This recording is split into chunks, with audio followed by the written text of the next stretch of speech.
Jules and Miriam Bucher assembled this material.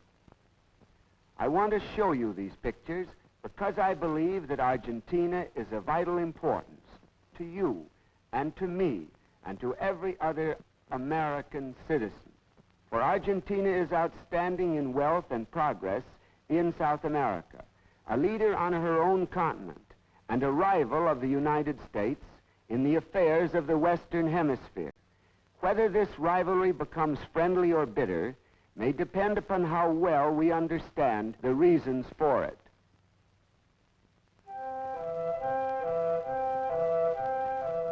Argentina has the towering Andes on her western border and rocky, arid hills in the south, a long, vulnerable coastline on the east, and running from the broad center of the country north toward Paraguay, nearly 100,000 square miles of natural pasture land, the Pampas. The people of Argentina are much like us, more perhaps than any other people in South America, spirited, aggressive, energetic, proud of their heritage and their personal accomplishments. But there are underlying differences between us and these people, for their roots are deep in the old world culture of Spain and France and Italy.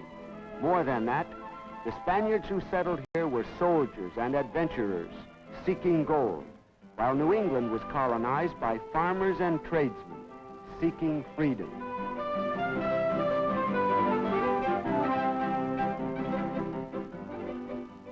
Argentina covers a big area, as large as the United States east of the Mississippi. But for every human being in Argentina, there are 10 in the United States. The Spaniards who came here first did not stay because they found no gold, only a few hostile Indians. Not for many years did the Spaniards, and after them the English, Italians, and Germans, realize the riches that lay in the earth of Argentina. The first permanent settlement was in 1580, but even in 1800, there were only 1 million people in the entire country.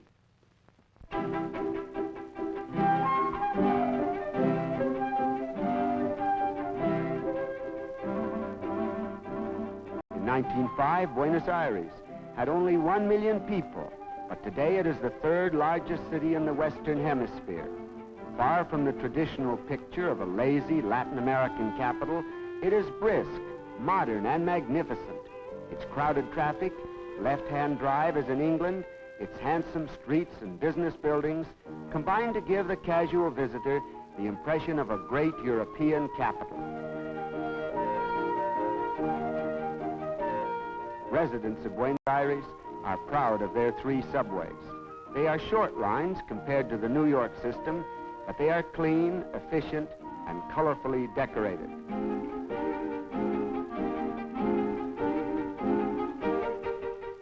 Buenos Aires has smart shops, as fine as those of London and New York, and expensive too.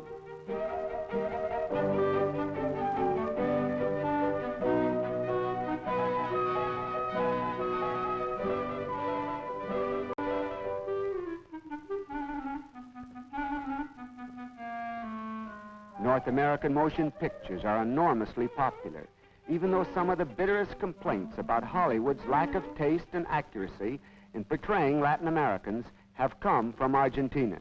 But they want their own motion pictures, in their own language, and are capable of making them. In small but efficient studios, they are turning out good films, using Argentine actors, directors, and writers.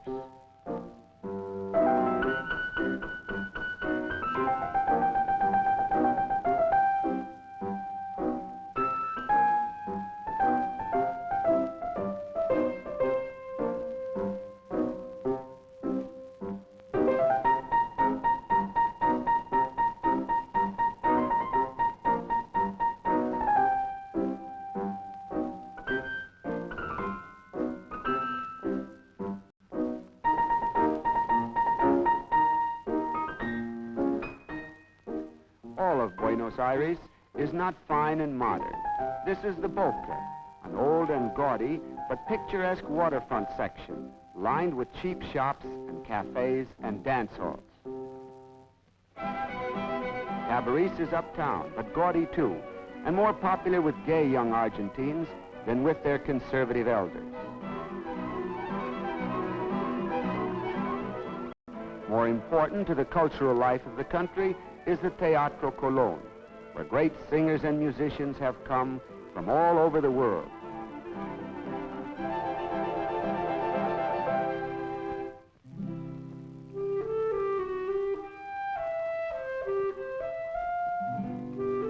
Here the aristocracy lives well, in houses which are a constant surprise to those North Americans who suspect that all South Americans live primitively. But the old families of the nation live conservatively and graciously. They attend a church like this one, where they are steeped in the devout traditions of their Spanish ancestors, who were buried with pomp in the picturesque cemetery of Recoleta.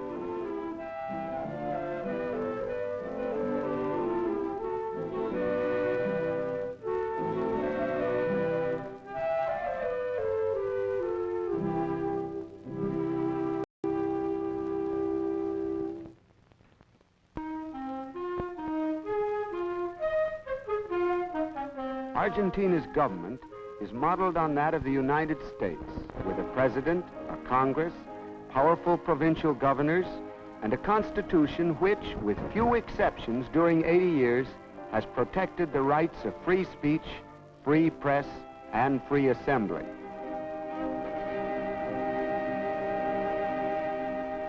The newspapers of Buenos Aires are famous throughout the world. They truly speak for their people with strength and eloquence.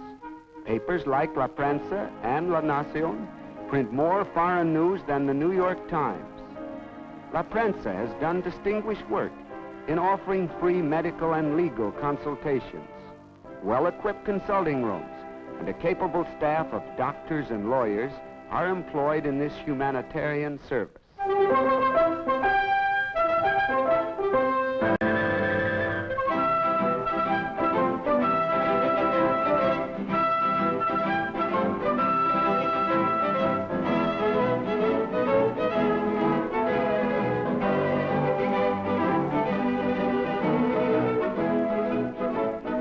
Argentina has long tried to steer clear of Europe's troubles, but she is wise enough to know that she may not always succeed. So she looks to her defenses, trains her men, and prepares with the largest and strongest military force in South America to defend her land.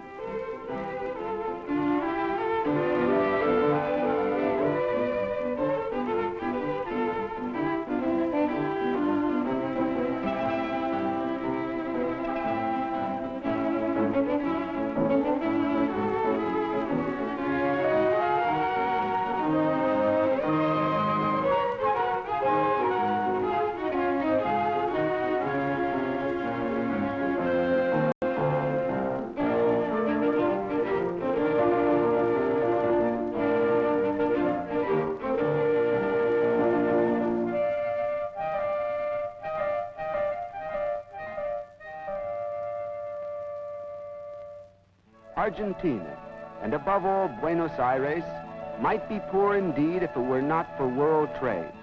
More than most countries, she depends upon intercourse with foreign nations through these docks. They are far from the docks of the other great world markets. Nevertheless, Argentina has become a leader of world commerce, but war and the blockade have seriously hurt her economy. One of this country's most pressing problems is her lack of natural resources, but to her credit, she makes the most of what she has.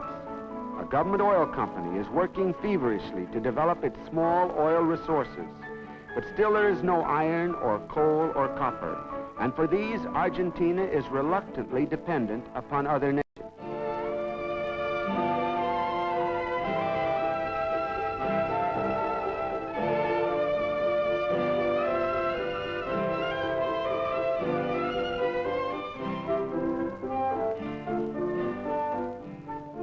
Having few rich mineral resources of her own, she is naturally confined to light industry, like shoes and textiles. But even this machinery must be imported.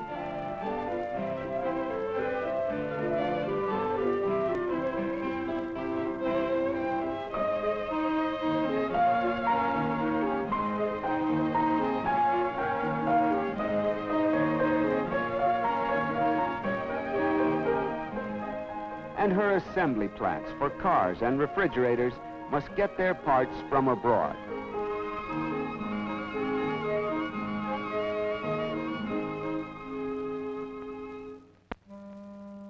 A national custom is the barbecue, here called an asado, a glorified meal in the gaucho manner, where 1,500 pounds of meat are being consumed by 500 people with only bread and wine. Dietitians might disapprove, but Argentines thrive on it.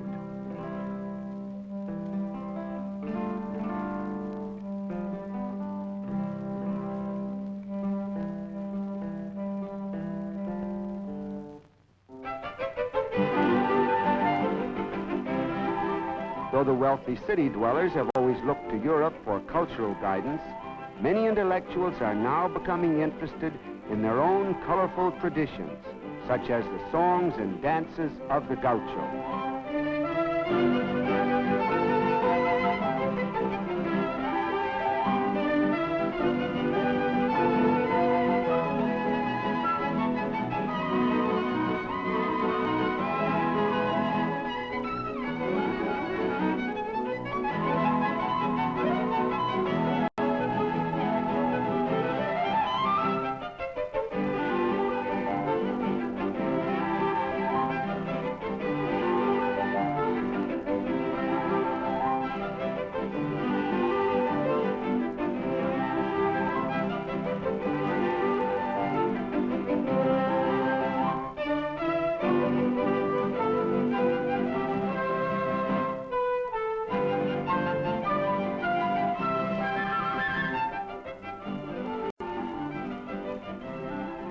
Argentina's artists, like the great caricaturist Molina Campos, are turning toward the land for inspiration, toward the hard-riding, fun-loving gaucho, Indian and Spanish, the half-wild nomadic cowboy who first settled on the land and herded the wild cattle.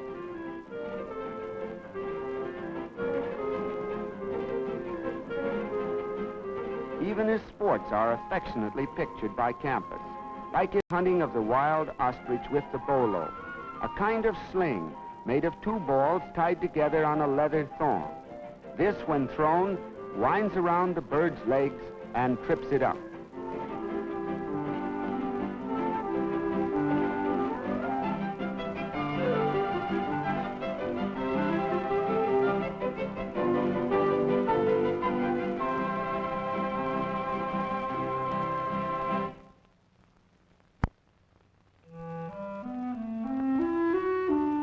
But ostrich hunting is only a game, and the great estancia is a working proposition.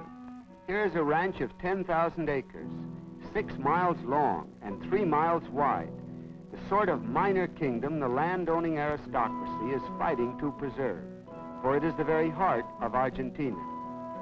This is an agricultural country without an agricultural population, as we know it.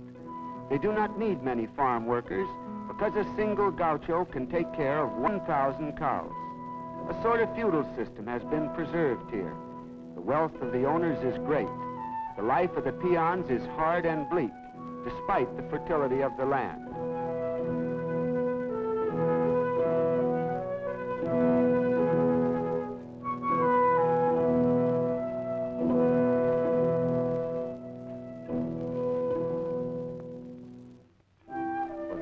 Is fertile, almost unbelievably so.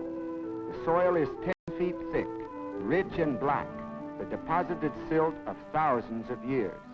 But in our country, the average topsoil is only 1 foot thick. Argentina is one of the world's great granaries, raising each year more than 1 million tons of corn and wheat. The climate is so mild and even that alfalfa grows 5 crops a year, and the men who herd livestock can sleep outdoors the year round.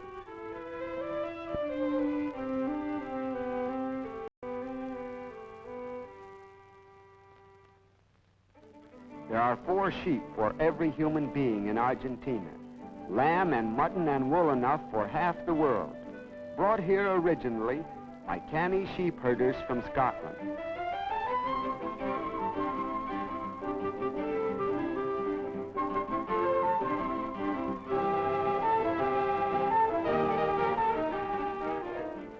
Each season, thousands of yearlings are broken in. Horses whose ancestors once ran wild on the great pampas.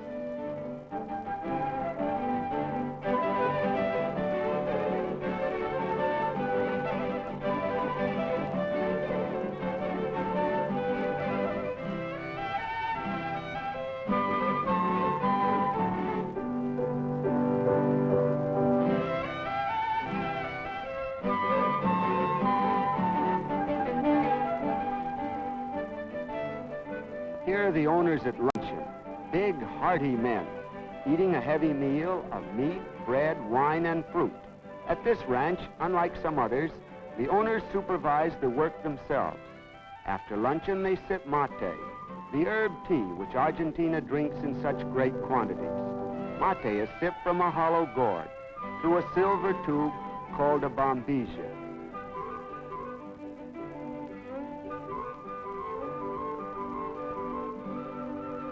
They are concerned with Argentina's greatest problem, her cattle. In the early days, the scrubby cattle ran wild by the millions, and the landowners had no vision of their great future. Then in 1857 came the railroads, and this meant an outlet for the lush fields of wheat and corn of the fertile pampas.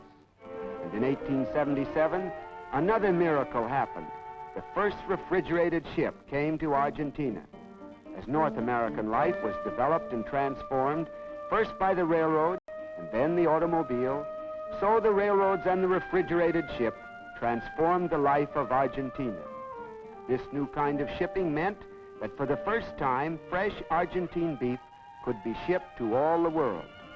Soon the Argentines began to take their cattle seriously.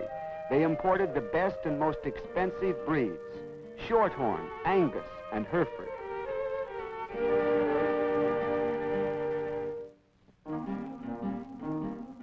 Over $1 billion in British capital was invested in the railroads to carry the beef and the grain to shipping centers.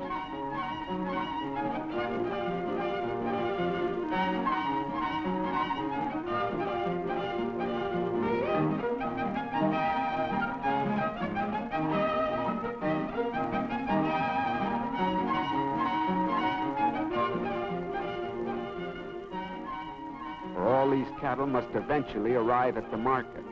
And the great markets are in the city, like this Mercado near Buenos Aires.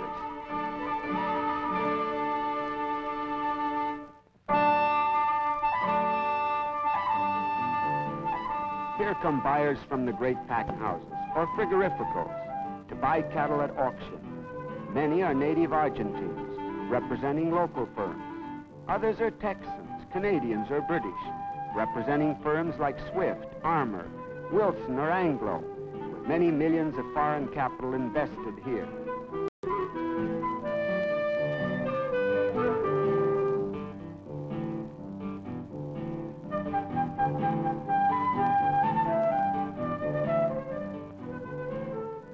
And although American capital is here, plus American management and machinery, none of this chilled or frozen beef can be sold in the United States. The sanitary regulations of our government make it impossible for any country where foot and mouth disease of cattle exists to ship fresh meat here, because the spread of the disease would destroy our herds. On the other hand, Argentina is a large country, and certain sections, such as southern Patagonia, have never had this disease. So the whole nation is angered at our refusal to import fresh meat, even from Patagonia. Basically, it is a story of economic rivalry, the difficult problem of two great nations who produce the same foodstuffs, who could together feed the world. Canning meat requires clean hands, so these girls get a manicure before beginning work. Here they are packing cooked meat, the only form in which it may be imported into the United States. There are two sides to the meat question, with good arguments on each side. When it is examined thoroughly, without animosity, it may be settled to everyone's satisfaction. But until it is, we can never be truly good neighbors. Meanwhile, the government has turned to other solutions for her growing economic problems. Smaller, specialized farms and clearinghouses for their products are being established, like this modern dairy, which buys milk from neighboring estancias and bottles it for sale in the cities. Here is dried milk being prepared for export. Eggs are also being shipped abroad.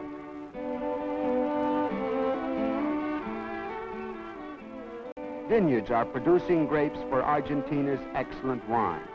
And all of this specialization in farming and food processing is receiving attention and aid from the government. Slowly but surely, the great estancias are breaking up, because like the huge haciendas of Mexico, they best serve the needs of only a privileged few. In the final analysis, it is the needs of the common man which South America must serve, her own underprivileged of the country and city. And she is slowly turning her eyes away from Europe, back to her own hemisphere. In this critical period, when a new price has been put upon earth and the food it yields, Argentina is reevaluating her own land and the people.